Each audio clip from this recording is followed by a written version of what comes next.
नमस्कार, मैं सौरभ शुक्ला और आप देख रहे हैं न्यूज 18। मिडिल ईस्ट से इस वक्त की सबसे बड़ी और चौंकाने वाली खबर आ रही है। एक ऐसा मोड़ जिसने पूरी दुनिया के कूटनीतिक गलियारों में हलचल मचा दी।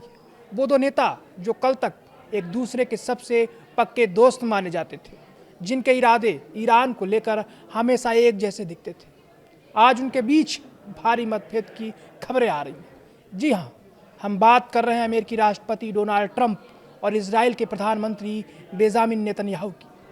खबर है कि ईरान पर हमले को लेकर दोनों नेताओं के बीच फोन पर ऐसी बातचीत हुई कि नेतन्याहू गुस्से से लाल हो गए। अमेरिकी मीडिया वेबसाइट एक्सियोस और CNN की रिपोर्ट्स के मुताबिक दोनों नेताओं के बीच करीब 1 घंटे तक फोन पर लंबी बातचीत हुई। इस बातचीत के दौरान इजरायली प्रधानमंत्री नेतन्याहू ने मांग की कि ईरान पर हवाई हमले फिर से शुरू कर दिए जाने चाहिए। नेतन्याहू का मानना है कि यही सही मौका है जब ईरान की सैन्य ताकत और उसके बुनियादी ढांचे को पूरी तरह तबाह कर दिया जाए। लेकिन ट्विस्ट तब आ गया जब डोनाल्ड ट्रंप ने उनकी इस मांग को सिरे से खारिज कर दिया। ट्रंप ने साफ कहा, हथियार उठाने से पहले कूटनीति को एक मौका मिलना चाहिए। सोचिए, जो नेतन्याहू अमेरिका को अपना सबसे बड़ा ढाल मानते हैं, उन्हें जब ट्रंप से ये जवाब मिला तो उनके होश उड़ गए। अमेरिकी अधिकारियों के मुताबिक इस फोन कॉल के बाद नेतन्याहू का गुस्सा 7वें आसमान पर पहुंच गया था।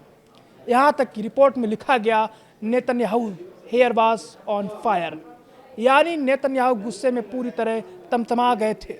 अब सवाल उठता है कि ट्रंप अचानक युद्ध रोकने पर क्यों अड़ गए हैं। दरअसल ट्रंप के पास एक अलग प्लान है। ट्रंप ने नेतन्याहू को बताया कि इस समय कतर और पाकिस्तान मध्यस्थ की भूमिका निभा रहे हैं। वे एक लेटर ऑफ इंटेंट तैयार कर रहे हैं जिस पर अमेरिका और ईरान साइन करेंगे। प्लान की बात करें तो युद्ध को औपचारिक रूप से तुरंत रोका जाएगा। इसके बाद 30 दिनों तक दोनों देशों के बीच सीधी बातचीत होगी। इस बातचीत में ईरान का परमाणु कार्यक्रम और दुनिया के सबसे जरूरी समुद्री रास्ते स्ट्रेट ऑफ हॉर्मुज को खोलने जैसे बड़े मुद्दों पर चर्चा होगी। लेकिन नेतन्याहू को ट्रंप की इस रणनीति पर बिल्कुल भरोसा नहीं। उन्हें लगता है कि बातचीत की आड़ में ईरान को दोबारा संभलने का मौका मिल जाएगा। नेतन्याहू ने ट्रंप से साफ कहा है कि हमलों को रोकना एक बहुत बड़ी ऐतिहासिक भूल होगी। भले ही अंदरूनी तौर पर दोनों नेताओं के बीच तीखी बहस हुई हो, लेकिन दुनिया के सामने डोनाल्ड ट्रंप ने हमेशा की तरह अपना दबदबा दिखाने की कोशिश की है।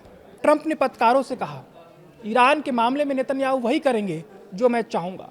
उन्होंने यह भी दावा किया कि उनके और बीवी मतलब नेतन्याहू के रिश्ते अब भी बहुत अच्छे हैं। ट्रंप ने यूनाइटेड स्टेट्स कोस्ट गार्ड अकादमी में एक बयान देकर पूरी स्थिति को साफ कर दिया।